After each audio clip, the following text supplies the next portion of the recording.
강성욱의 어머니가 전화 너머로 차갑게 물었습니다. 그 사진 속 어르신 정말 규영이 친아버지 맞느냐고 묻고 있는 거야. 규영은 입술이 바짝 말라오는 걸 느끼며 아무 말도 하지 못했습니다. 장훈태가 규영의 눈을 바라보며 무거운 목소리로 말했습니다. 이제 회사 차원에서든 가정 차원에서든 숨길 수 있는 단계가 아닙니다. 고윤희는 남편의 손을 꼭 쥐며 붉어진 눈시울을 감추지 못했습니다. 이제라도 우리가 나서서 규영이를 도와야 하지 않겠어요. 완벽하게 포장했던 결혼이 사진 한 장으로 무너지기 시작한 것입니다. 친아버지를 죽은 사람으로 만들고 계부를 아버지 대역으로 세웠던 그 거짓말이 과연 누구의 삶부터 집어삼키게 될까요? 패션업계 커뮤니티 게시판에 한 장의 사진이 올라왔습니다. 익명으로 작성된 게시글에 첨부된 그 사진은 언뜻 보기에 평범한 가족 행사 장면이었습니다. 호텔 연회장으로 보이는 넓은 공간에 상견례 특유의 격식 차린 테이블 세팅이 깔려 있었고 양가 어른들이 마주 앉은 구도가 한눈에 들어왔습니다. 꽃장식이 놓인 원형 테이블 위로 고급 찻잔과 다과가 가지런히 정돈되어 있었고 양쪽으로 나뉘어 앉은 사람들의 표정에는 절제된 긴장과 조심스러운 미소가 공존하고 있었습니다. 한쪽 끝에 앉은 신부 측 아버지의 얼굴이 유난히 또렷하게 찍혀 있었지요. 문제는 바로 그 아버지 자리에 앉은 남자의 정체였습니다. 정장을 단정하게 차려입고 다정하면서도 위험 있는 표정으로 상대편 가족을 바라보고 있는 그 남자를 패션업계 종사자들은 금방 알아보았습니다. 장훈태였습니다. 고급 패션 브랜드를 운영하는 회사의 사장이자 여러 해 동안 패션 위크와 브랜드 론칭 행사에서 단골로 얼굴을 드러내왔던 인물이었으니까요. 업계 사람들끼리 모이면 한두 번쯤은 인사를 나눠봤을 법한 유명 인사였습니다. 게시글에는 별다른 설명 없이 사진 한 장과 이분 아시는 분? 이라는 짧은 문구만 달려 있었을 뿐이었습니다. 하지만 댓글은 순식간에 불어났습니다. 이거 장훈태 사장님 아닌가요? 첫 번째 댓글이 올라오자마자 여기저기서 확인하는 글이 줄줄이 달렸습니다. 딸 결혼식인가 봐요. 근데 장훈태 사장님 딸이면 장서연 씨 아닌가? 저 여자분은 장서연 씨가 아닌 것 같은데. 서로 다른 추측이 뒤엉키며 게시글의 조회수가 빠르게 치솟기 시작했습니다. 사진 속 장훈태의 표정은 어디까지나 온화했습니다. 다정하게 미소 짓는 그 모습은 영락없는 아버지의 얼굴이었지요. 그러나 그 자리에 앉아야 할 진짜 아버지는 다른 곳에 있었습니다.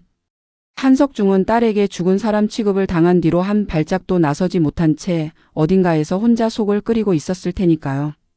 온 식구가 창피하면 죽을 때까지 다시 눈앞에 나타나지 않겠다고 한 그 말이 한석중에게는 평생의 상처로 남았을 겁니다. 사진 한 장이 불러올 파장을 아직 아무도 짐작하지 못하고 있었습니다.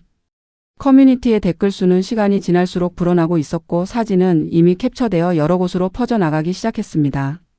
조용한 밤이었지만 인터넷 세상에서는 소문이 불꽃처럼 번지고 있었습니다. 누군가의 비밀이 세상의 구경거리가 되기까지 걸린 시간은 고작 몇 시간이었지요. 패션업계 종사자라면 누구나 알 법한 얼굴이 상견례 자리에 앉아 있다는 것만으로도 이 사진은 단순한 가십을 넘어 업계의 뜨거운 화제로 떠오르고 있었습니다. 새벽이 밝아올 무렵이면 이 사진을 보지 못한 사람을 찾기가 더 어려워질 것이었지요. 사진의 최초 유포 경로는 허무할 만큼 단순했습니다. 장훈태의 회사 직원 한 명이 상견례 당일 호텔 로비에서 우연히 사장의 뒷모습을 발견한 게 시작이었습니다. 퇴근 후 거래처 미팅을 마치고 호텔 로비를 지나던 중이었는데 연회장 쪽으로 통하는 복도에서 익숙한 실루엣이 보였던 겁니다. 단정한 정장의 고든 자세, 어딘가 품격이 느껴지는 뒷모습이 틀림없이 자기네 사장이었습니다.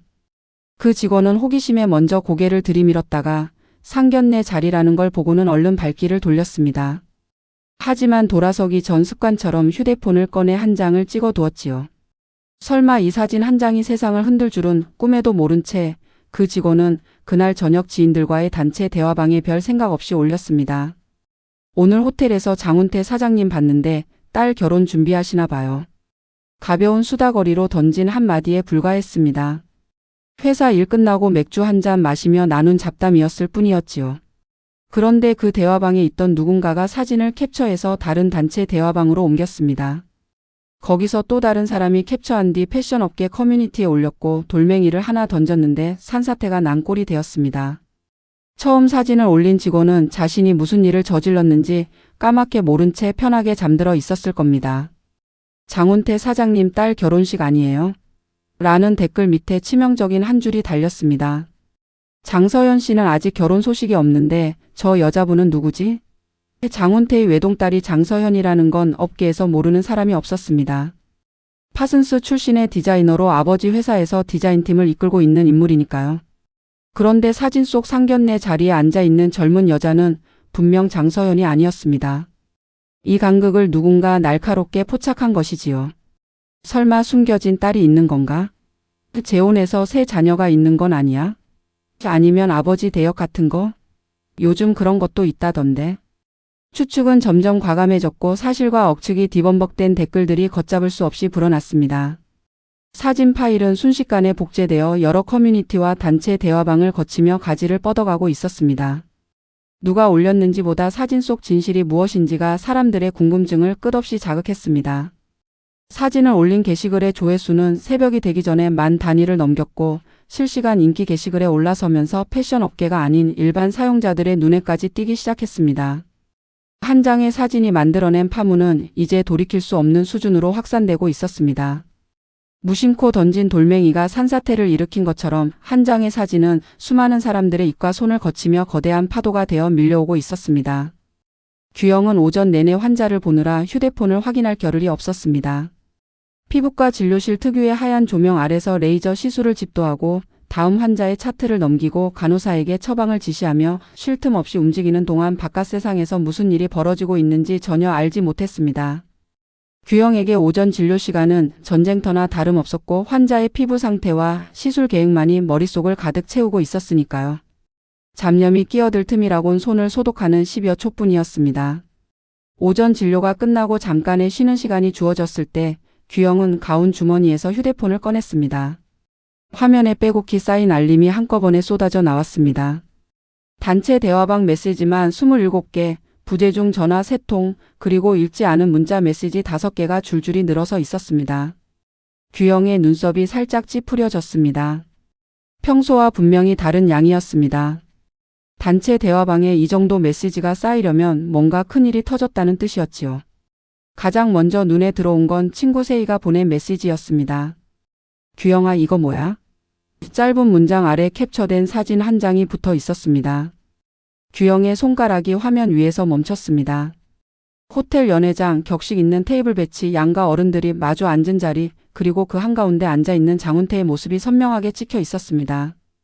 바로 자신의 상견례 자리였습니다. 위장이 비틀리는 것 같았습니다. 규영의 얼굴에서 핏기가 서서히 빠져나갔습니다. 목덜미를 타고 한기가 올라왔습니다. 떨리는 손으로 나머지 메시지들을 훑었습니다. 이거 장훈태 사장님 아니야? 규영아, 너 아빠 맞아? 온갖 질문이 쏟아지고 있었습니다. 대학 동기에게서, 피부과 동료에게서, 심지어 오래 연락하지 않았던 지인에게서까지 같은 질문이 날아들었습니다. 그리고 가장 마지막에 도착한 메시지가 규영의 심장을 바닥까지 내려앉게 만들었습니다.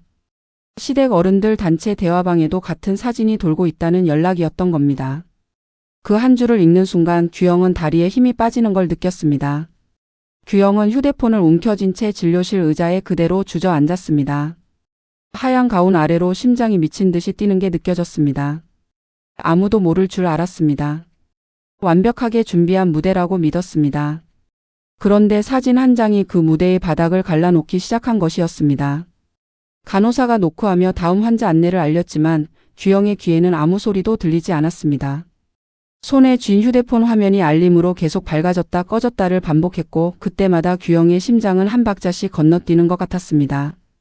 진료실의 하얀 벽이 갑자기 좁혀드는 것 같았습니다. 규영은 병원 복도 구석으로 발걸음을 옮겼습니다. 사람들의 오가는 발걸음 소리와 멀리서 들려오는 안내 방송 사이로 시댁 어른에게서 걸려온 전화벨이 울렸습니다. 화면에 뜬 이름을 확인하는 순간 가슴이 쿵 내려앉았습니다. 강성욱의 고모였습니다.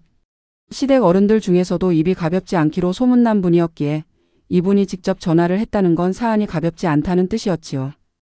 규영은 벽에 등을 기대고 심호흡을 한 번 한 뒤 가까스로 통화 버튼을 눌렀습니다.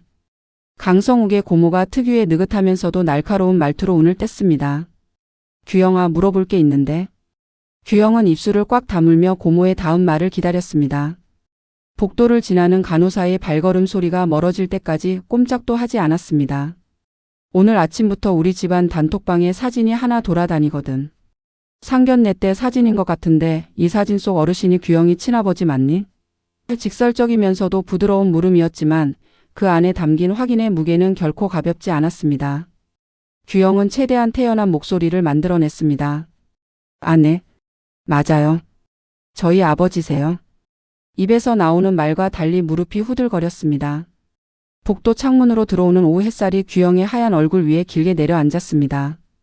자신의 목소리가 떨리지 않았기를 간절히 바랐지만 확신할 수는 없었습니다. 고모는 잠시 뜸을 들이더니 한마디를 더 얹었습니다. 그런데 말이야, 패션 쪽 하시는 분들이 장훈태 사장이라고 하더라. 혹시 아버지 성함이 장훈태 맞아? 규영의 등줄기를 따라 차가운 것이 타고 내려갔습니다. 그 이름이 시댁 어른의 입에서 나올 줄은 정말 몰랐습니다. 어금니를 꽉 깨물며 규영이 얼버무리듯 대답했습니다. 그건 동명이인 아닐까요? 아버지가 패션 쪽이시긴 한데 그렇게 유명하신 분은 아니에요. 거짓말이 거짓말을 낳고 있었습니다. 한 겹 씌운 포장 위에 또 한 겹이 포장을 두르는 것 같았지요. 고모는 그래? 그러면 동명이인이겠지라며 일단 물러섰지만 목소리 끝에 여운이 남아 있었습니다. 전화를 끄는 규영은 복도 벽에 이마를 대고 눈을 감았습니다. 손에 쥔 휴대폰이 납덩이처럼 무거웠습니다. 창밖에서는 봄바람이 나뭇가지를 흔들고 있었지만 규영의 귀에는 아무 소리도 들리지 않았습니다. 고모의 질문 하나에 이렇게 흔들린다면 시어머니가 직접 물어올 때는 과연 버틸 수 있을지 자신이 없었습니다. 거짓말을 이어붙이는 것이 이렇게까지 힘든 일인 줄 몰랐습니다. 처음 한 번은 쉬었는데 그 한 번이 두 번이 되고 세 번이 되면서 점점 무거워지는 것이 거짓말의 본질이었지요. 복도 끝에 비상구 표지판에서 나오는 초록빛이 규영의 창백한 얼굴을 희미하게 비추었습니다. 비상구. 지금 이 순간 규영에게도 비상구가 필요했지만 아무리 둘러봐도 출구는 보이지 않았습니다. 같은 시각 장훈태의 회사에서도 불이 붙기 시작했습니다. 홍보팀 사무실에 전화기가 쉴 새 없이 울렸습니다. 한 직원이 수화기를 내려놓기가 무섭게 다른 자리에서 벨이 울리고 그 전화를 받는 사이 또 다른 전화가 대기 중인 상태가 이어졌습니다. 직원들은 당혹스러운 표정으로 서로 눈치만 살피며 어떻게 대응해야 할지 몰라 했습니다. 장훈태 사장님이 어떤 여성분의 상견례에서 친아버지 행세를 했다는 게 사실인가요? 업계 매체의 기자부터 거래처 담당자, 이름도 낯선 인터넷 매체에서까지 같은 질문이 쏟아졌습니다. 홍보팀장이 내선 전화를 들고 담당 임원에게 보고를 올렸습니다. 목소리에 다급함이 묻어났습니다. 임원님, 지금 패션업계 커뮤니티에 사장님 상견례 사진이 돌고 있습니다. 댓글이 이미 300개가 넘었고 카카오톡 단체방에서 지라시 형태로 캡처본이 공유되고 있습니다. 거래처 두 곳에서 확인 차원의 전화가 왔고 기자 문의도 3건 접수됐습니다. 보고를 받은 임원의 이마에 주름이 깊게 잡혔습니다. 팔짱을 낀 채 잠시 생각하더니 물었습니다. 사장님은 아시나? 홍보팀장이 고개를 저었습니다. 아직 보고를 못 드렸습니다. 임원이 자리에서 일어섰습니다. 브랜드 이미지에 타격이 생길 수 있다는 우려가 머릿속을 가득 채웠습니다. 장훈태의 회사는 고급 패션 브랜드를 운영하고 있었고 사장의 사생활 논란이 브랜드 신뢰도를 흔들 가능성은 충분했으니까요. 특히 장훈태 사장님과의 계약 갱신 미팅 전에 확인하고 싶은 사항이 있다는 식의 조심스러운 연락이 두 군데서 들어온 상태였습니다. 업계에서 이런 식의 문의가 오면 겉은 확인이지만 속은 경고라는 걸 모를 사람은 없었지요. 담당 임원이 무거운 발걸음으로 사장실 앞에 섰습니다. 노크를 하기 전 잠시 숨을 고르는 시간이 필요했습니다. 사장실 문 너머에서 장훈태의 낮은 전화 통화 소리가 복도까지 흘러나왔습니다. 임원은 한 번 더 심호흡을 한 뒤 문을 두드렸습니다. 사장님, 잠깐 보고 드릴 게 있습니다. 문이 열리자 창가에 서 있던 장훈태의 담담한 눈빛이 임원을 맞았습니다. 무슨 보고가 올 건지 이미 예감이라도 한 듯한 표정이었습니다. 사장실 책상 위에 놓인 가족사진 액자가 임원의 시선에 잠깐 스쳤습니다. 고윤희와 장서연이 나란히 웃고 있는 평화로운 사진이었지만 지금 이 순간에는 그 미소마저 무겁게 느껴졌습니다. 임원은 사장의 표정을 살피며 조심스럽게 보고를 시작했습니다. 보고서를 들고 있는 임원의 손끝도 미세하게 떨리고 있었습니다. 이런 종류의 보고는 회사 생활에서 가장 하기 어려운 일 중 하나였습니다. 사장의 사적인 일을 보고해야 하는 자리는 임원 경력 20여 년 동안 처음이었으니까요. 장훈태는 임원의 보고를 끝까지 듣고 난 뒤에도 큰 동요를 보이지 않았습니다. 책상 위에 서류를 넘기던 손이 잠시 멈추긴 했지만 목소리는 여전히 낮고 차분했습니다. 고개를 한번 끄덕이고는 임원에게 물었습니다. 거래처 문의가 몇 건입니까? 임원이 조심스레 답했습니다. 현재까지 4건입니다. 직접적인 문제 제기라기보다는 확인 차원의 연락이긴 합니다만 더 번지면 곤란해질 수 있습니다. 장훈태는 서류를 내려놓고 잠시 창밖을 바라보았습니다. 높은 층에서 내려다 보이는 서울 시내의 빌딩 숲이 오후의 햇살에 반짝이고 있었습니다. 평소 같으면 이 풍경이 마음을 편하게 해주었겠지만 오늘은 그 빛이 유독 날카롭게 느껴졌습니다. 빌딩 유리에 반사되는 햇살이 마치 수많은 눈동자가 이쪽을 바라보는 것처럼 여겨졌지요. 장훈태는 잠시 생각에 잠긴 뒤 임원에게 돌아섰습니다. 그러나 장훈태의 머릿속에는 거래처도 브랜드 이미지도 아닌 두 사람의 얼굴이 먼저 떠올랐습니다. 규영에게 먼저 연락해야 한다는 생각과 아내 고윤희에게 먼저 알려야 한다는 생각이 동시에 부딪혔습니다. 규영은 이미 알고 있을 수도 있었습니다. 패션업계 커뮤니티라면 규영의 주변에서도 누군가는 봤을 테니까요. 하지만 먼저 전화를 거는 사람이 고윤희여야 할지 규영이어야 할지 선뜻 결론이 나지 않았습니다. 아내에게 먼저 알려서 마음의 준비를 시키는 게 맞는 건지 아니면 당사자인 규영에게 먼저 상황을 알려서 대비하게 하는 게 맞는 건지 어느 쪽이든 쉬운 선택은 아니었습니다. 장훈태가 임원에게 말했습니다. 대응은 최소화하십시오. 개인적인 가정사와 관련된 건이니 회사 차원에서 별도의 입장을 내는 것은 적절하지 않습니다. 문의가 오면 사실 확인이 어렵다는 정도로만 안내하도록. 신사다운 침착함이었지만 책상 아래에서 그의 손이 가만히 주먹을 쥐었다 펴는 걸 임원은 보지 못했습니다. 임원이 고개를 숙이고 나간 뒤 홀로 남은 사장실은 고요했습니다. 벽시계의 초침 소리만 규칙적으로 울렸습니다. 장훈태는 휴대폰을 들어 연락처를 천천히 내렸습니다. 규영의 이름 위에서 손가락이 멈춘 채 한참을 움직이지 않았습니다. 규영에게 연락하기 전에 마음속으로 할 말을 정리해야 했습니다. 젊은 여자가 쏟아지는 의혹 앞에서 무너지지 않도록 해야 했고 동시에 이 상황이 회사에 미칠 영향까지 고려해야 했으니까요. 두 가지 무게를 동시에 감당해야 하는 자리는 언제나 외로운 법이었습니다. 사장실 박복도에서는 직원들의 수군거리는 소리가 간간히 들려왔고 장훈태는 그 소리를 들으며 눈을 감았습니다. 곧 규영에게도 이 소문이 전해질 터였고 그러면 규영이 얼마나 놀랄지 뻔히 그려졌습니다. 규영은 진료실로 돌아왔지만 아무 것에도 집중할 수 없었습니다. 환자의 차트를 펼쳐도 글씨가 눈에 들어오지 않았고 간호사가 건네는 시술 도구를 받으면서도 손이 미세하게 떨렸습니다. 다음 환자에게 미소를 지어 보이면서도 머릿속에서는 온통 그 사진 생각뿐이었습니다. 이마에 맺힌 땀을 닦으며 시술을 진행했지만 레이저 조준이 평소보다 미세하게 흔들리는 걸 스스로 느낄 수 있었습니다. 환자에게 조금 따가우실 수 있어요라며 웃어 보였지만 그 웃음이 얼마나 어색했는지는 본인만 알고 있었지요. 휴대폰을 가운 주머니에 넣어두었지만 진동이 울릴 때마다 심장이 쿵 하고 내려앉았습니다. 혹시 강성욱에게서 연락이 온 건 아닌지 시댁단체 대화방에 또 무슨 글이 올라온 건 아닌지 확인하고 싶은 마음과 확인하기 두려운 마음이 번갈아 밀려왔습니다. 환자가 시술대에 누운 사이 몰래 화면을 확인하면 알림 숫자만 늘어나 있었고 그때마다 위장이 조여드는 것 같았습니다. 아까 고모에게 했던 거짓말이 먹혔는지 아니면 이미 들통이 났는지 아무것도 알 수 없는 채로 시간만 흘러갔습니다.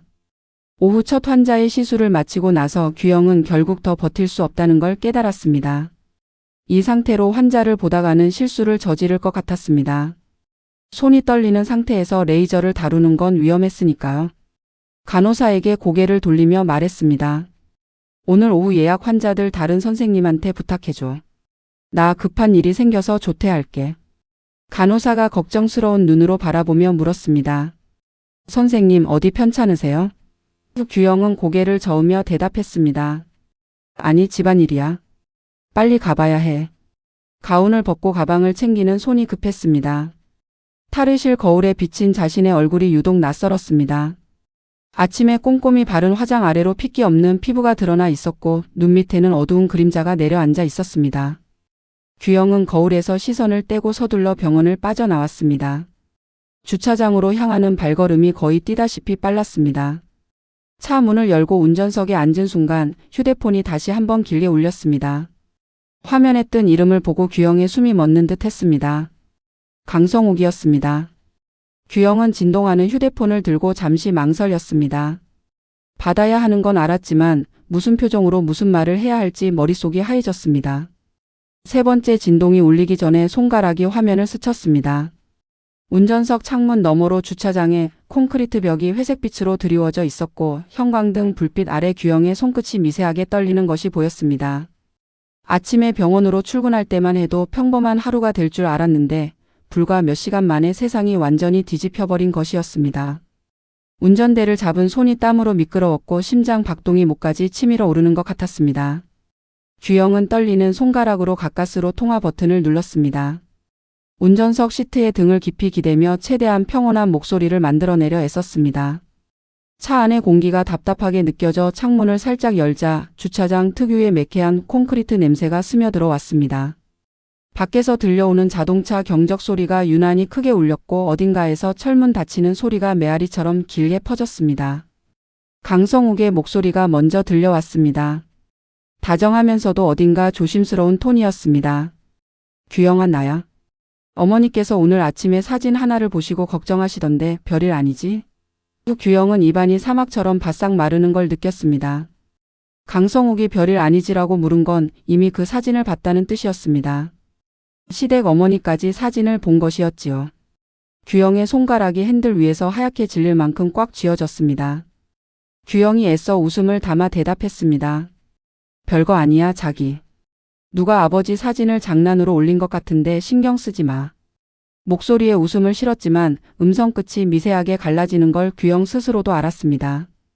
강성욱은 잠시 침묵하더니 한마디를 덧붙였습니다. 그래, 별거 아니면 다행이고. 근데 어머니가 좀 신경 쓰시는 것 같으니까 나중에 한번 전화해드려. 안심시켜드리게.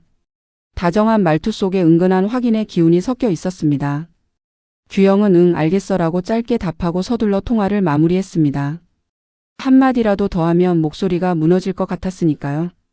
시어머니에게 전화를 해드리라는 강성욱의 당부가 또 하나의 짐이 되어 규영의 어깨 위에 올라앉았습니다. 시어머니 앞에서 태연한 척할 자신이 없었습니다. 통화를 끊고 나서 규영은 핸들 위에 이마를 대고 눈을 감았습니다. 강성욱의 말투는 부드러웠지만 그 아래에 무언가를 떠보는 듯한 기운이 느껴졌습니다. 지금까지 쌓아 올린 거짓말의 탑이 흔들리고 있다는 걸 규영 자신이 가장 잘 알고 있었지요. 아직 무너지지는 않았습니다. 하지만 균열은 분명히 시작되었습니다. 주차장의 형광등이 차갑게 깜빡이는 빛 아래서 규영은 한참 동안 움직이지 못했습니다.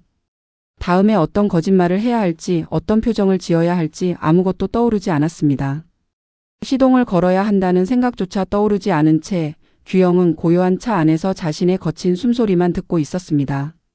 오늘 하루 동안 쌓인 거짓말의 무게가 어깨를 짓눌렀고 내일 아침이면 그 무게는 더 무거워져 있을 것이었습니다.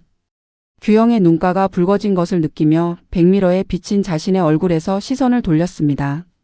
강성욱의 목소리가 아직 귓가에 맴돌고 있었습니다. 장훈태는 사장실에서 오래 고민한 끝에 규영에게 먼저 전화를 걸었습니다. 아내보다 규영에게 먼저 연락하는 게 순서에 맞는 건지 확신은 없었지만 사태의 당사자가 규영이었고 회사 차원의 대응이 시작되기 전에 본인에게 알려야 한다는 판단이었습니다. 장훈태는 전화를 걸기 전 잠시 창밖을 바라보았습니다.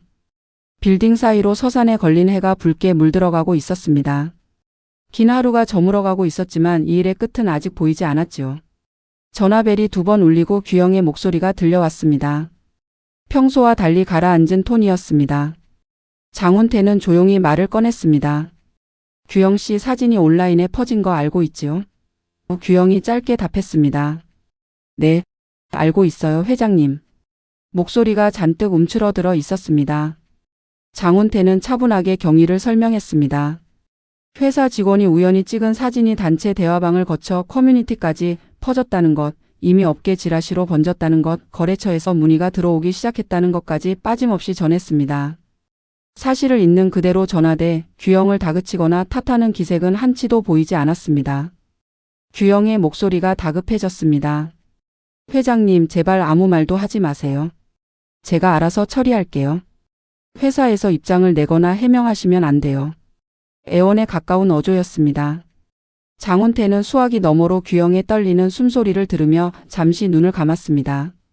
이 젊은 여자가 혼자 감당하겠다고 안간힘을 쓰는 모습이 안쓰러웠습니다. 아내의 딸이라는 것을 알면서도 아내 모르게 규영의 상견례에 참석했던 자신의 선택이 이 결과를 불러온 것이었습니다. 후회는 없었지만 책임은 느꼈습니다. 장훈태가 조심스럽게 입을 열었습니다. 규영 씨, 내가 입장을 내지 않는다고 해서 사진이 사라지는 건 아닙니다. 이미 많은 사람들이 보았고 거래처까지 움직이고 있어요. 규영은 전화기를 두 손으로 꽉 쥐며 말했습니다. 그래도 조금만 시간을 주세요. 제가 어떻게든 해볼게요. 그러나 무엇을 어떻게 해보겠다는 건지 규영 자신도 알 수 없었습니다. 장훈태는 곤란한 표정으로 창밖을 바라보며 입을 다물었습니다. 수화기 너머로 규영의 가느다란 숨소리만 들려왔고 두 사람 사이에 무거운 침묵이 길게 이어졌습니다. 장훈태는 일단은 내가 회사 쪽 대응을 최소화하겠으니 너무 걱정하지 마세요라며 조심스레 마무리했습니다. 그러나 전화를 끊은 뒤 장훈태의 이마에는 깊은 주름이 잡혀 있었습니다. 대응을 최소화한다고 해서 이미 퍼진 사진이 사라지는 것은 아니었으니까요. 장훈태는 휴대폰을 내려놓고 잠시 창밖의 노을을 바라보았습니다. 저물어가는 하루가 이렇게 길게 느껴진 적이 없었습니다. 고윤희는 오후 늦게서야 그 사진을 보게 되었습니다. 거실 소파에 앉아 따뜻한 차를 마시며 휴대폰을 들여다보던 중이었습니다. 의붓딸 장서연이 보내준 브랜드 신상 카탈로그를 훑어보다가 평소 즐겨보는 패션 관련 커뮤니티에 올라온 게시글 하나가 눈에 들어왔습니다. 썸네일에 남편의 뒷모습이 어렴풋이 보이는 것 같아 호기심에 게시글을 열었는데요. 사진이 크게 떠오르는 순간 고윤희의 손에서 찻잔이 기울었습니다. 뜨거운 차가 손등에 떨어졌지만 아프지도 않았습니다. 사진 속 장훈태의 얼굴이 선명했습니다. 격식을 차린 상견례 자리에서 아버지 역할을 하고 있는 남편의 모습. 고윤희는 이미 남편에게서 규영의 상견례 이야기를 들은 터였습니다. 9년 전 규영이 찾아와 비밀을 부탁했던 사연도 남편이 아버지 대역을 서준 것도 다 알고 있었지요. 두 사람만의 무거운 약속으로 묻어두었던 비밀이 이렇게 세상 밖으로 새어나온 것이었습니다. 이런 식으로 드러날 줄은 정말 몰랐습니다. 찻잔을 테이블 위에 내려놓은 고윤희의 손끝이 미세하게 떨렸습니다. 댓글들을 읽어 내려가는 동안 가슴이 점점 답답해져 왔습니다. 장훈태 사장이 아버지 대역을 했다 숨겨진 자녀가 있는 건 아니냐 같은 추측들이 난무하고 있었습니다. 어떤 댓글은 장서연의 이름까지 거론하며 외동딸인데 왜 다른 여자가 있느냐고 따져 물었고요. 고윤희는 화면에서 눈을 떼고 잠시 창밖을 응시했습니다. 저녁 노을이 번지는 하늘 위로 구름이 느리게 흘러가고 있었습니다. 두 사람 사이에만 묻어두기로 했던 비밀이 이렇게 허무하게 허물어질 줄은 상상도 못했습니다. 규영에게 냉정하게 선을 그었던 자신의 모습이 떠올랐습니다. 다시는 남편에게 연락하지 말라며 돌아섰던 그날의 자신이 이 사달을 키운 건 아닌지 가슴 한편이 시리게 쓰렸습니다. 어머니인 자신이 곁에 있었더라면 규영이 이런 거짓말까지 해야 할 이유가 있었을까요? 고윤희는 떨리는 손으로 남편에게 전화를 걸었습니다. 신호가 가기도 전에 장훈태가 바로 받았습니다. 남편도 이 전화를 기다리고 있었던 것이지요. 여보, 사진 봤어요. 고윤희의 목소리가 떨렸고 장훈태는 낮은 목소리로 네, 알고 있어요라 답했습니다. 장훈태가 잠시 뜸을 들이더니 말을 보탰습니다. 퇴근하면 자세히 이야기해요. 전화로 할 이야기가 아니에요. 고윤희는 알겠어요라 짧게 답한 뒤 전화를 끊고 거실 소파에 힘없이 주저앉았습니다. 오후에 햇살이 창가로 길게 내려앉아 있었지만 고윤희의 마음은 이미 저녁보다 더 어두웠습니다. 남편이 돌아오기 전까지 해야 할 것이 있었습니다.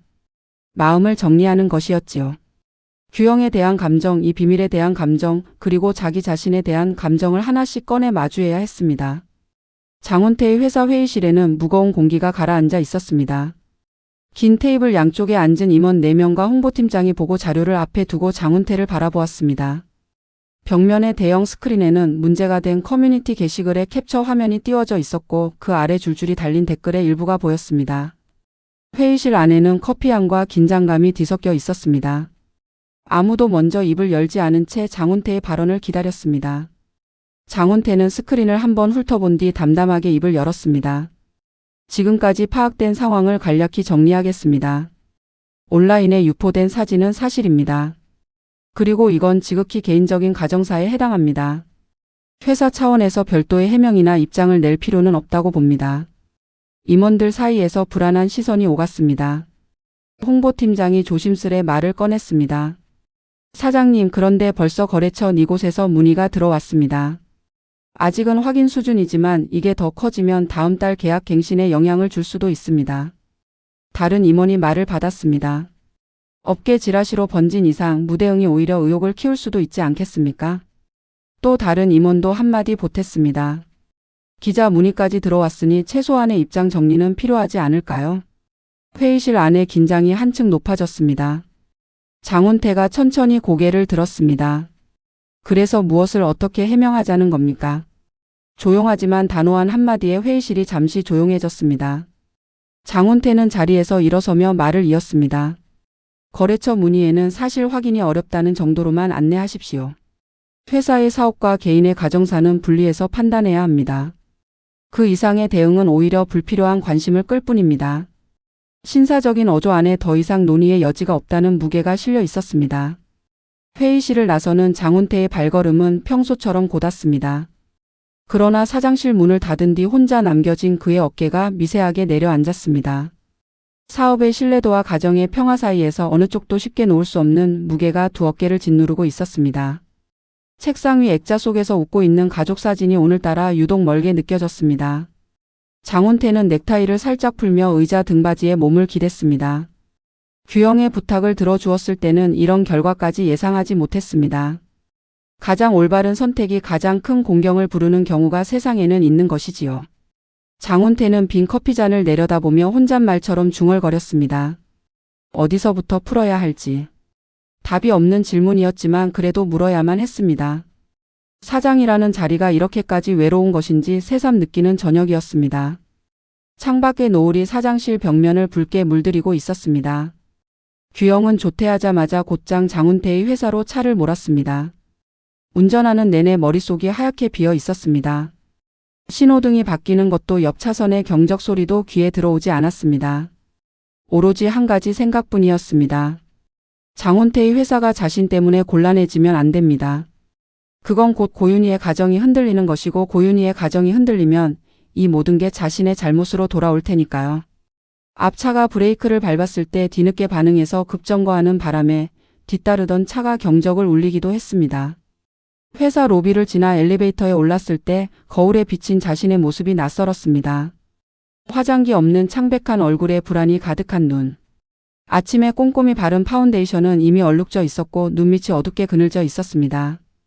규영은 고개를 돌려 거울에서 시선을 떼었습니다. 사장실 앞에 도착한 규영은 비서의 안내도 기다리지 않고 문을 밀었습니다. 비서가 놀라 뒤따라왔지만 장훈태가 손짓으로 괜찮다고 알렸습니다. 장훈태는 책상 앞에 앉아 서류를 정리하고 있었습니다. 규영이 들어오자 조용히 고개를 들었습니다. 두 사람의 시선이 마주친 순간 규영이 먼저 입을 열었습니다. 회장님 정말 죄송해요. 쟤 때문에 회사까지 곤란해진 거잖아요. 목소리가 다급했습니다. 숨을 몰아쉬며 쏟아내는 말투에 간절함이 묻어났습니다. 장훈태는 자리에서 일어나 소파를 권했습니다. 규영은 앉지도 못한 채 서서 다급하게 말을 이었습니다. 제발 회사가 피해보지 않게 해주세요. 저 때문에 거래처가 빠지거나 하면 저는 정말 어떻게 해야 할지 모르겠어요. 저한테만 떨어지는 불똥이면 감수하겠는데 회장님 회사까지 피해를 보시면 안 되잖아요. 규영의 눈가가 붉어지기 시작했고 목소리가 점점 갈라졌습니다. 손을 맞잡은 채 서 있는 규영의 손가락 마디가 하얗게 질려 있었습니다. 장훈태는 아무 말 없이 규영을 바라보았습니다.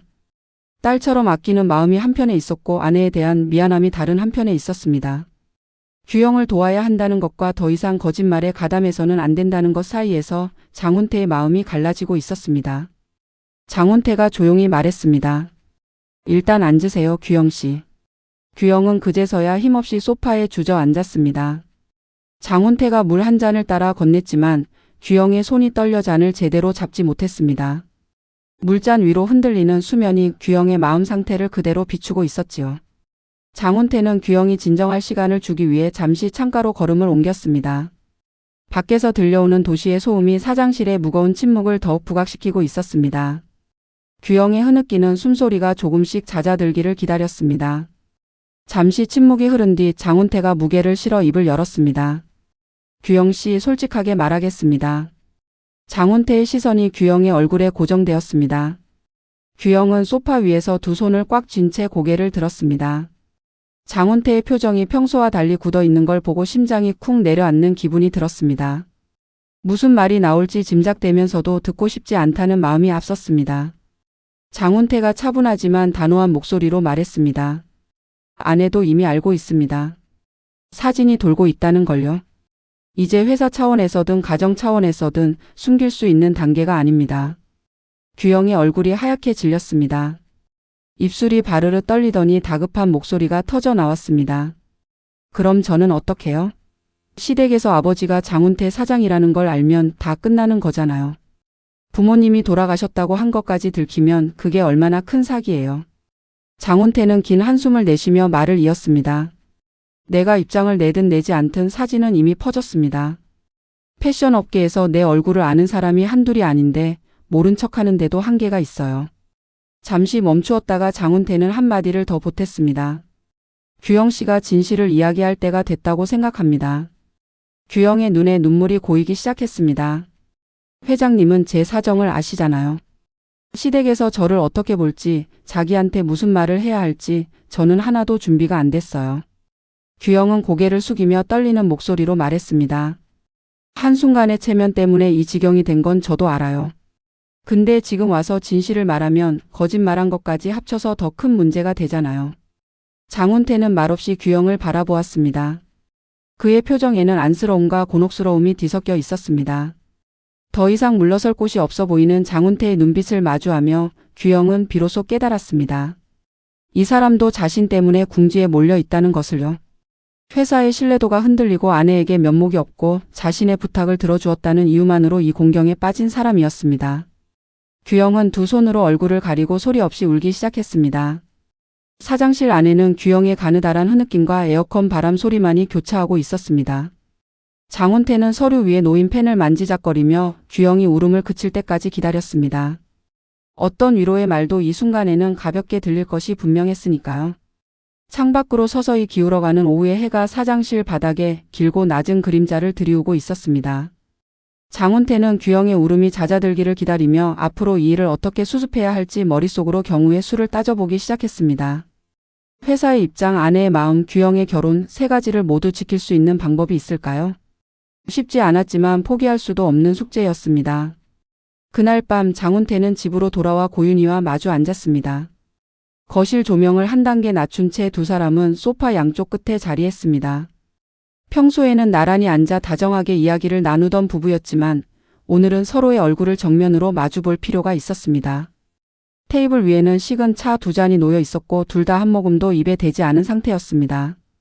거실 한쪽에 놓인 가족사진 액자가 벽등 불빛을 받아 은은하게 빛나고 있었습니다.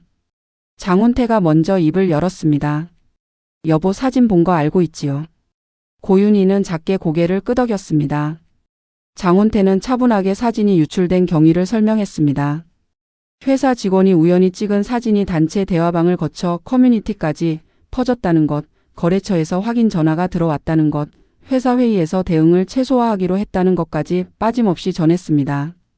장훈태는 사실을 전하되 아내를 자극하지 않으려 말을 골랐고 그 조심스러움이 고윤희에게는 오히려 사태의 심각성을 더 크게 느끼게 했습니다. 고윤희는 남편의 말을 듣는 동안 무릎 위에 놓인 손을 꽉 쥐고 있었습니다.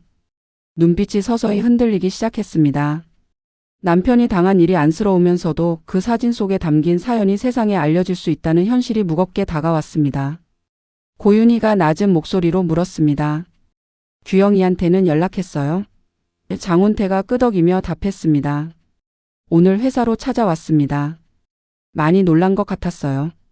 아무 말도 하지 말아달라고 부탁하더군요. 고윤희의 입술이 가늘게 떨렸습니다. 17년 만에 만난 딸에게 냉정하게 선을 그었던 자신의 모습이 떠올랐습니다. 그때 손을 잡아주었더라면 딸이 이런 거짓말까지 해야 할 만큼 궁지에 몰리지는 않았을 텐데. 그 생각이 가슴 한복판을 찔렀습니다. 두 사람 사이에 잠시 침묵이 내려앉았습니다. 벽시계의 초침 소리만이 규칙적으로 거실을 채웠습니다. 고윤희의 눈시울이 점점 붉어지고 있었습니다. 테이블 위에 놓인 찻잔에서는 김이 더 이상 오르지 않았고 식어버린 차처럼 거실의 공기도 차가워져 있었습니다. 장훈태는 아내가 먼저 입을 열 때까지 인내심 있게 기다렸습니다. 수십 년을 함께 살아온 부부의 침묵은 때로 어떤 대화보다 더 많은 것을 전하는 법이었지요. 서로가 서로의 마음을 읽을 수 있는 시간이 필요했습니다. 거실 한편에 놓인 액자 속 결혼사진이 은은한 조명 아래 빛나고 있었고 그 사진 속 젊은 두 사람의 미소가 지금 이 순간에 무거움과 선명한 대조를 이루고 있었습니다. 세월이 흘러도 변하지 않는 것은 서로를 향한 마음뿐이었고 그 마음이 지금 이 위기 앞에서도 두 사람을 하나로 묶어주고 있었습니다. 장훈태가 아내를 바라보며 가만히 물었습니다. 무슨 생각해요? 고윤희는 잠시 뜸을 들이다 대답했습니다. 고윤희는 남편의 이야기를 다 듣고 나서도 한동안 입을 열지 못했습니다.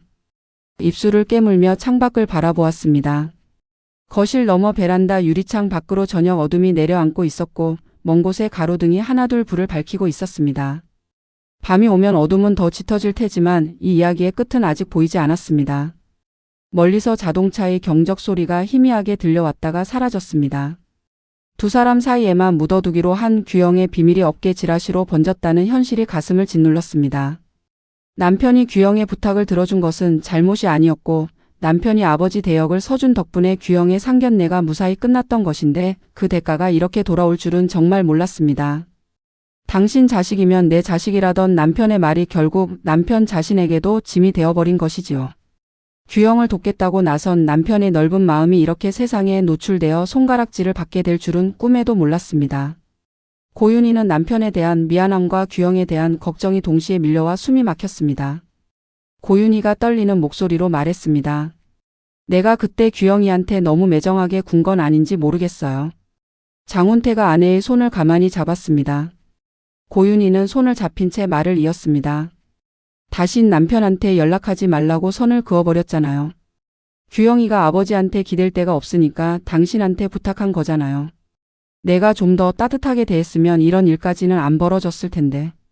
고윤희의 눈에서 눈물이 흘러내렸습니다. 소리 없이 흘러내리는 눈물을 손등으로 닦으며 고개를 돌렸습니다.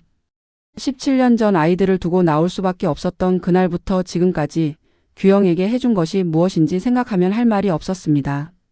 돈 봉투 하나 내밀고 선을 긋는 것이 어머니의 전부라니 그게 과연 어머니라고 할 수 있는 건지 스스로에게 물으면 답이 나오지 않았습니다. 장훈태가 아내의 어깨를 부드럽게 감싸며 조용히 말했습니다. 자신을 너무 탓하지 마세요. 당신이 그때 선을 그은 데도 이유가 있었잖아요. 이 가정을 지키기 위해서였다는 거 나도 알고 있습니다. 고윤희는 남편의 어깨에 이마를 대고 한참을 소리 없이 울었습니다. 거실에는 벽시계 소리와 고윤희의 가느다란 흐느낌만이 번갈아 울렸습니다. 장훈태는 아내의 등을 토닥이며 가만히 있었습니다. 아내가 울 때 말없이 곁에 있어주는 것이 이 남자가 할 수 있는 가장 진심 어린 위로였습니다.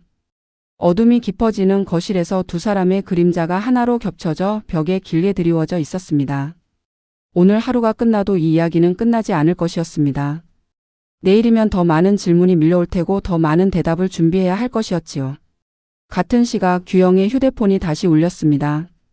장훈태의 사무실에서 나와 주차장에 세워둔 차 안에 앉아있던 규영은 화면에 뜬 이름을 보고 가슴이 철렁했습니다. 강성욱의 어머니였습니다. 아까 고모에게서 걸려온 전화는 가까스로 넘겼지만 시어머니의 전화는 차원이 전혀 달랐습니다. 시어머니는 집안의 어른들 사이에서 가장 큰 영향력을 지닌 분이었고 이분이 직접 전화를 했다는 건 더 이상 주변에서 대신 확인하는 단계가 아니라는 뜻이었지요. 규영은 눈물 자국이 남아있는 얼굴을 양손으로 몇 번 문지르고 최대한 차분한 목소리를 만든 뒤 전화를 받았습니다. 어머니 안녕하세요. 시어머니의 목소리는 평소보다 낮고 무거웠습니다. 안부를 묻는 말 한마디 없이 곧장 본론으로 들어갔습니다. 규영아, 내가 직접 물어볼게. 오늘 아침부터 돌아다니는 그 사진 상견례 때 찍힌 거 맞지? 규영이 짧게 대답했습니다. 네, 그런 것 같아요. 시어머니가 숨을 한 번 내쉬더니 말을 이었습니다. 그 사진 속 어르신이 정말 친아버지가 맞느냐고 묻고 있는 거야.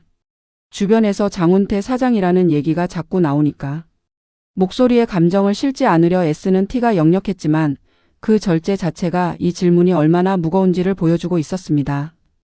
규영의 목구멍이 타들어가는 것 같았습니다. 거짓말을 이어갈지 여기서 무너질지 갈림길 위에 선 규영의 손이 떨렸습니다. 차 안의 공기가 숨막히게 느껴졌습니다. 규영은 떨리는 입술로 대답을 짜냈습니다. 어머니, 그건 동명이인이에요.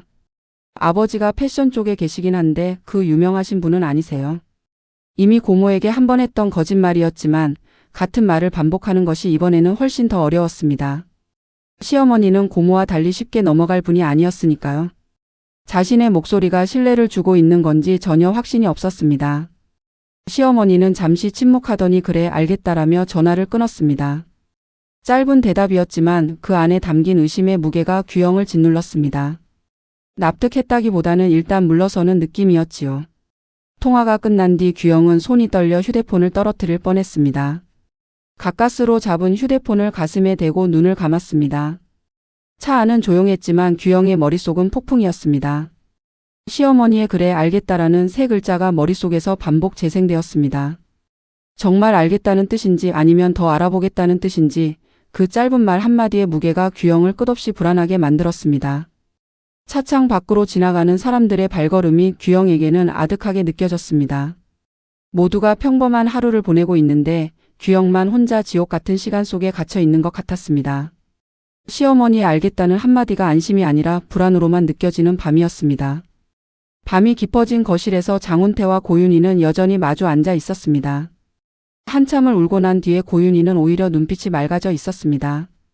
눈물이 씻어낸 것처럼 눈동자의 결에 같은 것이 떠올랐습니다. 장훈태가 아내의 눈빛을 읽으며 가만히 기다렸습니다. 장훈태가 아내의 손을 잡으며 조용하지만 단단한 목소리로 말했습니다. 우리가 나서서라도 규영이를 지켜줘야 하지 않겠어요. 고윤희는 남편의 한결같은 마음에 또다시 눈물을 훔치며 고개를 끄덕였습니다. 당신 자식이면 곧 내 자식이라 했던 그 말이 17년이 지난 이 순간에도 변하지 않는 남편이 고마우면서도 미안했습니다. 이 사람한테 짐을 지게 한 건 결국 자기 자신이라는 생각에 가슴이 저렸지요. 고윤희가 떨리는 목소리로 말했습니다. 근데 어떻게 도와야 할지 모르겠어요.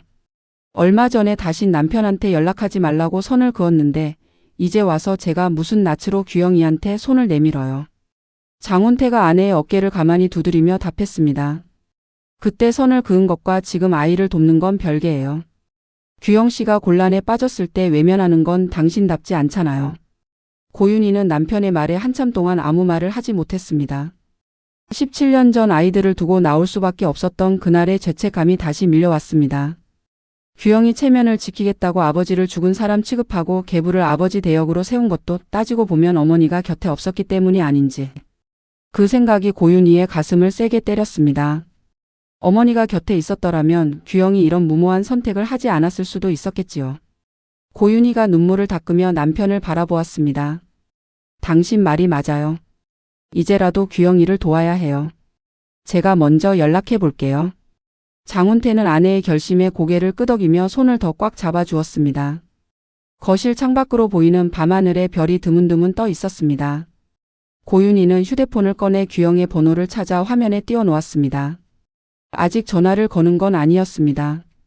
내일 마음을 단단히 먹고 전화를 걸겠다고 스스로에게 약속했습니다. 이번에는 물러서지 않겠다는 각오가 눈빛에 담겨 있었습니다. 장훈태는 아내의 그 눈빛을 보며 조용히 미소 지었습니다. 이 여자가 마음을 먹으면 반드시 해내는 사람이라는 것을 수십 년 동안 곁에서 지켜봐 온 남편은 잘 알고 있었으니까요.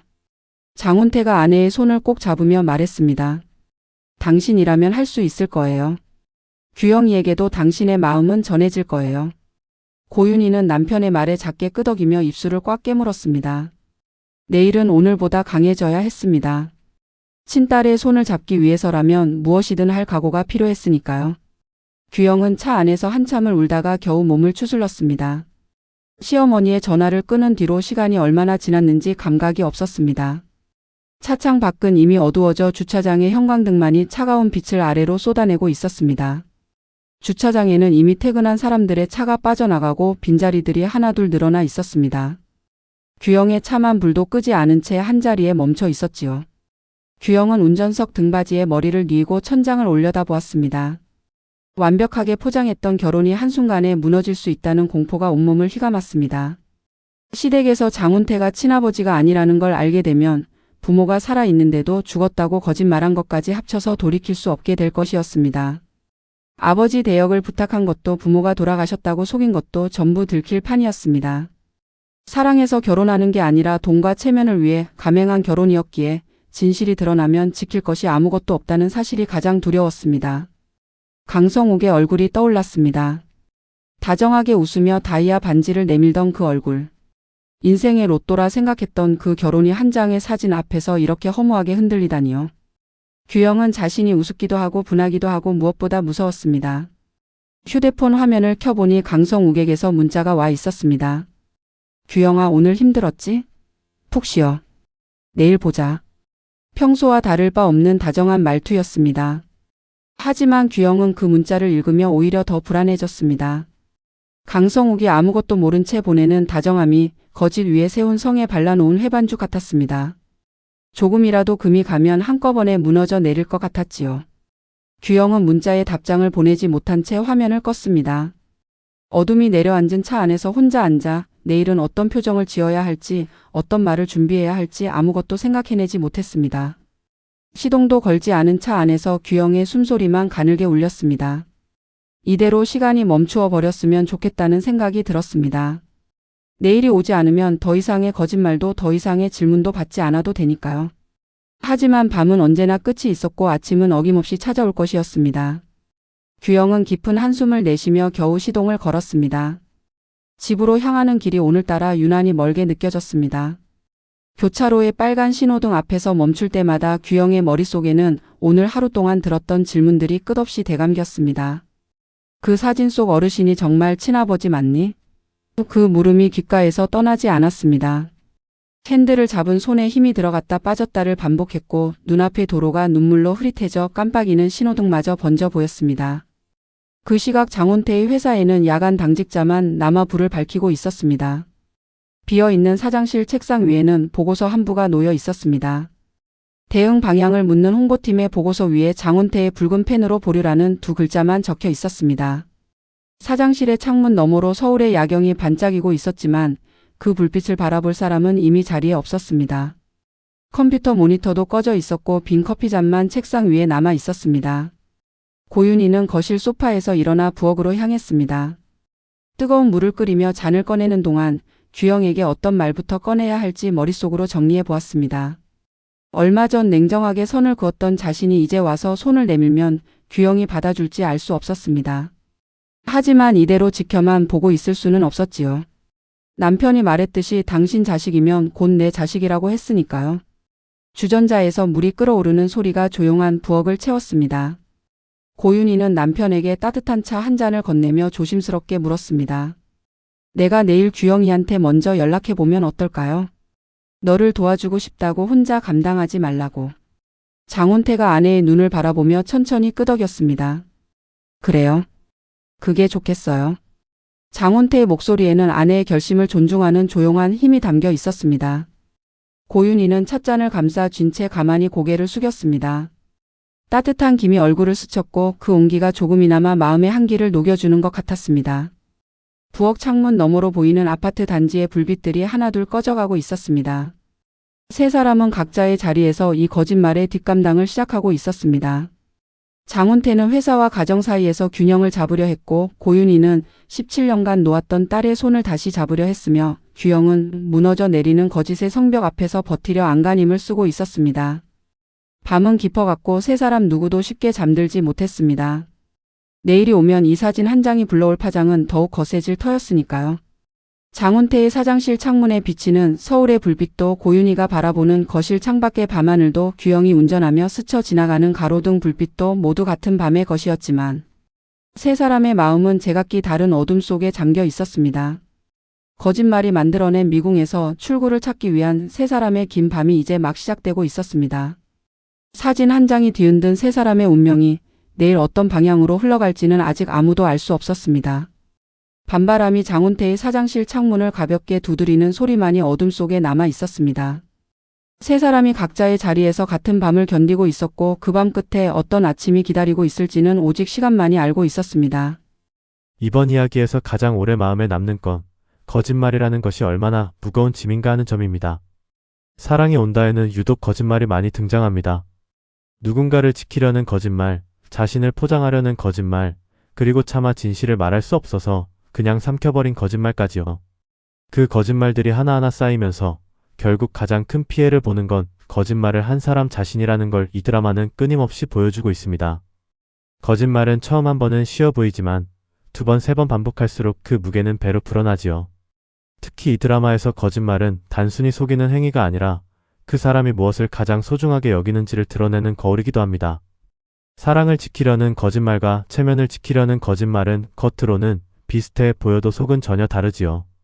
오늘은 그 거짓말의 무게가 가장 무겁게 내려앉은 사람, 한규영의 이야기를 중심으로 차근차근 풀어보겠습니다. 한규영은 처음 등장할 때부터 계산적인 사람으로 그려졌습니다. 엄마 고윤이가 이혼당해 쫓겨나던 날 규림과 규호는 울었지만 규영은 울지 않았습니다. 새엄마 이은옥이 격리부장과 눈이 맞아 전 재산을 들고 도망갔을 때도 덤덤했습니다. 규영에게 세상은 이득과 손해로 나뉘는 곳이었고 감정에 휘둘리는 건 곧 약점이 된다고 믿은 것이지요. 그래서 독하게 공부해 명문대 의대에 진학했고 아버지가 사채업자들에게 끌려가 난리가 나는 와중에도 규영의 머릿속에는 이 지긋지긋한 집에서 제일 먼저 빠져나가야겠다는 생각뿐이었습니다. 이런 규영에게 강성욱의 청혼은 탈출 티켓이나 다름없었습니다. 얼굴도 괜찮고 학벌도 괜찮고 무엇보다 돈이 어마어마하게 많다며 인성 따위는 볼 것도 없다고 했던 규영의 말이 그 마음을 그대로 보여줍니다. 이 결혼은 규영에게 인생의 로또였고 가난하고 어지러운 원가족은 감춰야 할 치부였습니다. 부모가 돌아가셨다는 거짓말은 그래서 나온 것이지요. 시댁에 기죽지 않으려면 일용직 전전하는 아버지도 17년 전 떠나버린 어머니도 없는 편이 차라리 나았으니까요. 하지만 거짓말의 본질은 한 번으로 끝나지 않는다는 데 있습니다. 부모가 죽었다는 말 하나 때문에 상견례에 아버지 자리가 비게 되었고 그 빈자리를 메우려고 계부 장훈태에게 대역을 부탁해야 했습니다. 상견례와 본식 딱 2번만 해달라는 간곡한 부탁이었지만 그 부탁 자체가 또 하나의 거짓말을 낳은 셈이지요. 거짓말 위에 거짓말을 쌓는 구조가 이미 시작된 것입니다. 규영은 체면을 지키겠다는 한순간의 선택이 어디까지 번질 수 있는지 아직 다 겪지 못한 상태입니다. 그 거짓의 성이 높이 올라갈수록 무너졌을 때의 충격도 그만큼 커질 수밖에 없다는 걸 규영은 곧 뼈저리게 알게 될 것입니다. 특히 한석중이 딸에게 받은 상처는 깊었습니다. 자신을 죽은 사람 취급하고 계부를 아버지 대역으로 세운 사실을 알게 된 한석중은 온 식구가 창피하면 죽을 때까지 다신 눈앞에 나타나지 않겠다는 말까지 남겼습니다. 아무리 한석중이 무책임한 아버지였다 해도 딸에게 존재 자체를 부정당한 아픔은 다른 차원의 것이었지요. 규영의 거짓말은 이미 한 사람의 가슴에 지울 수 없는 상처를 남긴 것입니다. 장훈태는 이 드라마에서 가장 따뜻한 어른 중 한 명입니다. 다정다감하고 예의 바르며 아내를 병으로 잃고 딸 장서연을 홀로 키우다 고윤희를 만나 재혼한 사람이지요. 처음에는 가정부로 들어온 고윤희였지만 서연이 먼저 마음을 열었고 장훈태도 자연스럽게 고윤희에게 끌렸습니다. 서연의 까탈스러운 성격을 다독이면서도 따끔히 혼낼 줄 아는 고윤희가 장훈태에게는 은인이나 다름없었으니까요.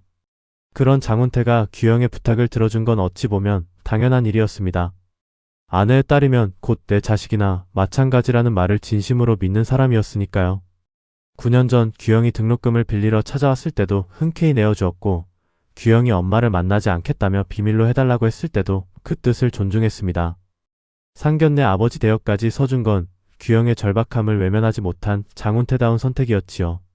다만 이 선택에는 처음부터 그림자가 있었습니다. 아내 고윤이 모르게 규영의 비밀을 9년간 품어온 것입니다. 결혼 기념일을 축하하고 서연을 애지중지 챙기고 다정한 일상을 보내는 고윤희 옆에서 장훈태는 혼자 그 비밀을 안고 있었습니다.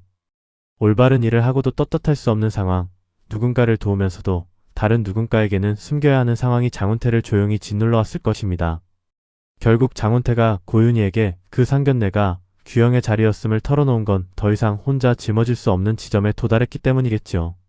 신사라는 건 멋진 겉모습이 아니라 무거운 짐을 묵묵히 지는 것이라는 걸 이 사람을 통해 새삼 느끼게 됩니다. 올바른 선택이 반드시 편한 결과를 가져오지는 않는다는 현실을 장훈태의 이야기가 조용히 보여주고 있습니다. 고윤희는 이 드라마에서 가장 복잡한 위치에 놓인 인물입니다.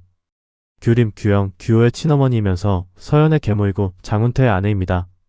한 사람 안에 어머니와 아내와 계모라는 세 가지 역할이 겹쳐 있고 그 역할들이 서로 충돌할 때마다 고윤희는 선택의 갈림길에 서게 됩니다. 17년 전 전남편 한석중에게 이혼당해 아이들을 두고 나올 수밖에 없었던 그날이 고윤희의 모든 선택을 지배하고 있습니다. 아이들 중 하나라도 데리고 나오고 싶었지만 규영은 엄마 따라가서 나한테 특 될 게 있냐며 냉정하게 잘라냈고 규호는 너무 어려서 아무런 판단이 없었으며 장녀 규림에게는 물어볼 생각조차 못했습니다. 자신이 이 집에 없다면 규림이라도 동생들을 돌봐야 했으니까요. 그렇게 빈손으로 나온 어머니의 17년은 그리움과 죄책감의 시간이었을 겁니다. 규영이 가난한 엄마 대신 부유한 아버지 곁에 남겠다고 했던 그 말은 중학교 3학년 아이의 냉정한 판단이었지만 고윤희에게는 씻을 수 없는 상처였을 겁니다. 17년 만에 규영을 다시 만났을 때 고윤희가 따뜻한 포옹 한 번 없이 1,000만 원만 내밀고 다시는 남편에게 연락하지 말라며 선을 그은 건 그 상처가 아직 아물지 않았기 때문이기도 하고 지금의 재혼 가정을 지켜야 한다는 절박함 때문이기도 했습니다. 하지만 고윤희 안에는 늘 아이들에 대한 그리움이 살아있었습니다. 잘 컸을까, 잘 커졌을까 하는 마음은 17년 동안 단 한 번도 사라진 적이 없었지요. 어머니라는 이름은 곁에 있을 때만이 아니라 떠나 있을 때에도 끊어지지 않는 끈이라는 걸 고윤희의 이야기가 말해주고 있습니다.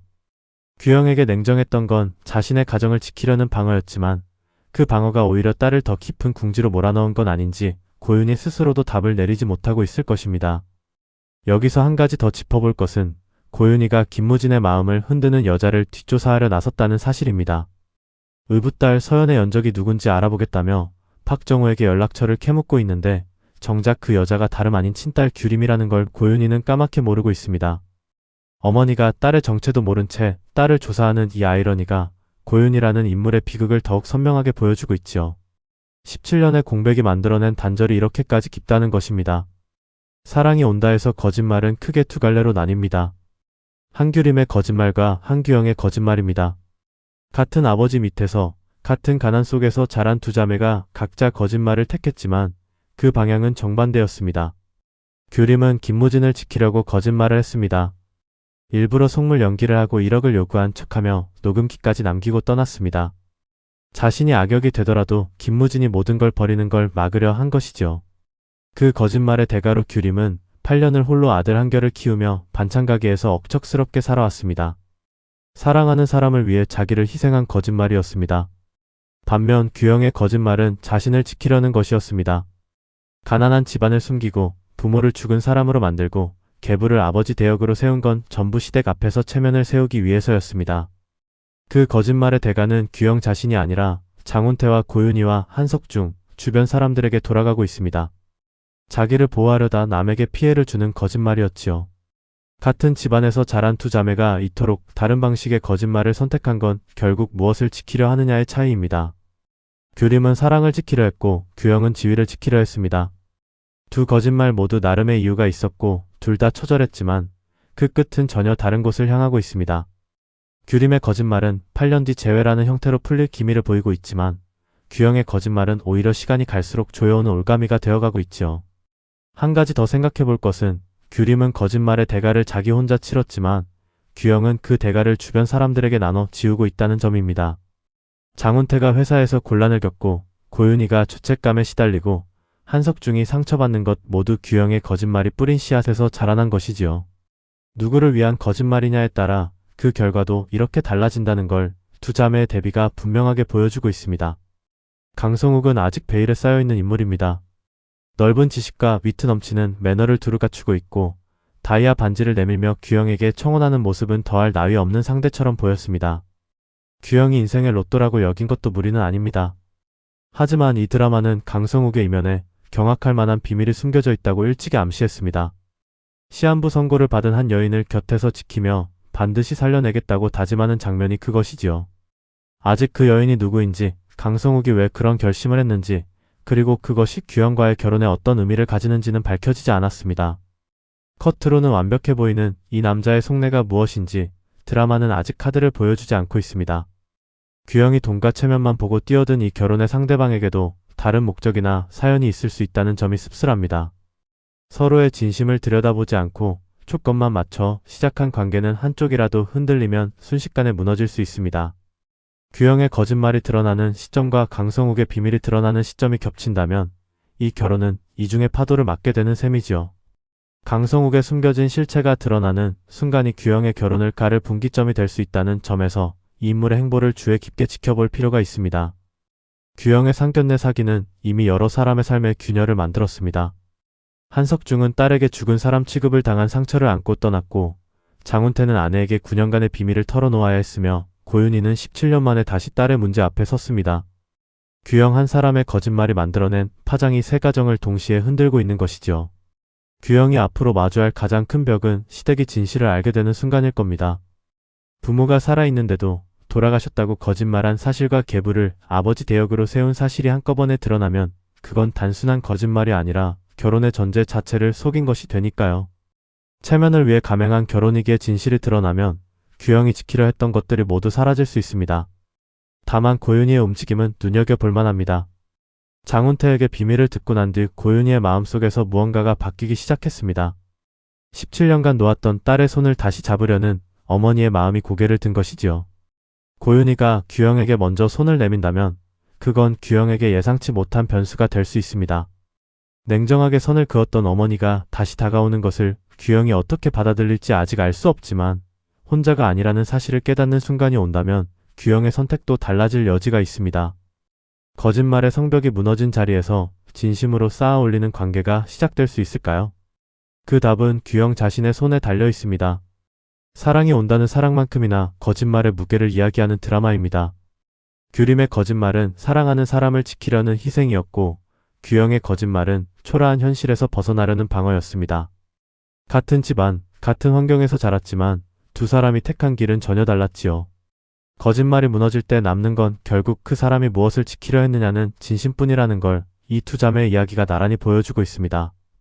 규영의 성벽이 허물어지는 과정에서 어떤 진실이 드러날지, 고윤희가 내민 손을 규영이 어떻게 마주할지, 그리고 강성욱의 숨겨진 얼굴이 이 모든 것에 어떤 영향을 미칠지 앞으로의 이야기가 더욱 궁금해집니다.